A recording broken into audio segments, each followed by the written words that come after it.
Hi, my name is Liz Burke, and I am an assistant professor at St. Louis University. Hi, I'm Lisieux Huelman. I'm an assistant professor and associate director for the Pathway program at St. Louis University, and we are both in the English as a Second Language program. Today, we're going to be presenting our poster Towards Justice and Hope for multilingual students on campus. Recent decades have seen a large increase in the number of multilingual students attending U.S. universities, both in number of international students who are attending U.S. universities and multilingual immigrant students as well. While these students are often heavily recruited to come to campus, they're often not integrated into campus life once they arrive. Multilingual students may feel ostracized once they actually arrive on campus due to their cultural and linguistic differences. Colleges and universities are currently confronting the challenge of internationalizing their campuses. And while enrollment and retention management offices focus on the enrollment and recruitment side of bringing these students to campus, really integrating these students can become part of what we do here in our classrooms and in our programs. Although most multilingual students bring with them a wealth of cultural knowledge, due to their linguistic and cultural differences, they are often viewed through a lens of deficiency. And moving away from that lens is one of the things that's going to help us to create more just classrooms. Specifically, the monolingual principle we refer to here views students' native language as a barrier that they need to overcome in order to be successful at their university. So what exactly is monolingual pedagogy? Monolingual pedagogy has been around for a while, but it's something that's kind of resurfaced in recent years. Monolingual pedagogy can be defined as pedagogy that emphasizes instructional use of the target language, such as English, to the exclusion of students' other languages. This pedagogy can stem from misunderstandings that professors or institutions may have about multilingual students.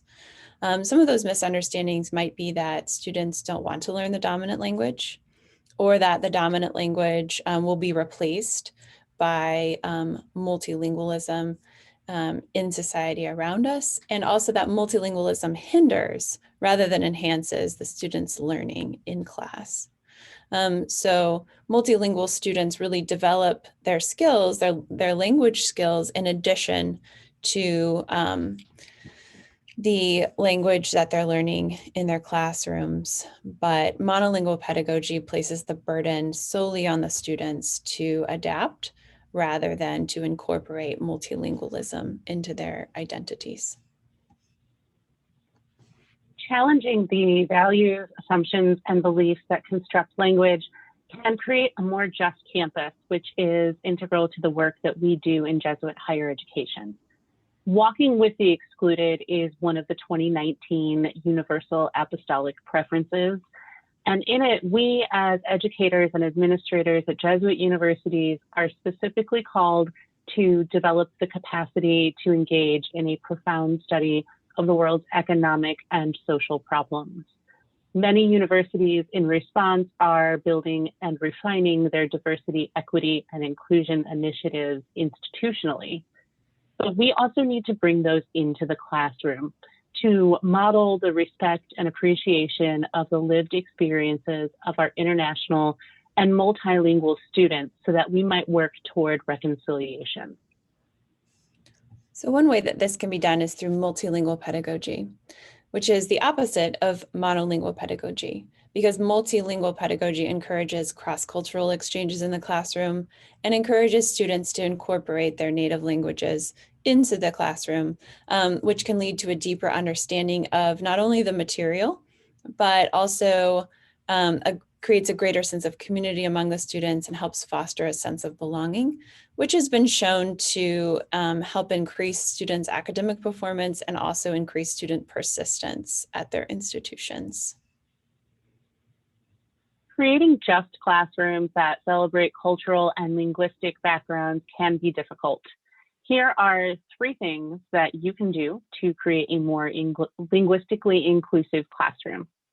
The first thing is that when you are introducing discipline-specific vocabulary, it is helpful for multilingual and international students if you encourage the use of translation and then create a space for multilingual students to share the results of those translations. Also, allowing students to speak with each other in their native languages when they are working out a concept or preparing for a whole class discussion is a useful tool, even if it's not appropriate in all circumstances. It is a useful tool in many circumstances. And one final tip, when you are giving exams or tests, consider providing a glossary for the academic words that are not part of the test. For example, if you are giving an essay exam and one of your directions is to explicate, you are most likely testing them on what they are trying to explicate, not on their knowledge of the word itself. If you have any questions, please contact us at our email addresses listed below. Thank you for joining us today.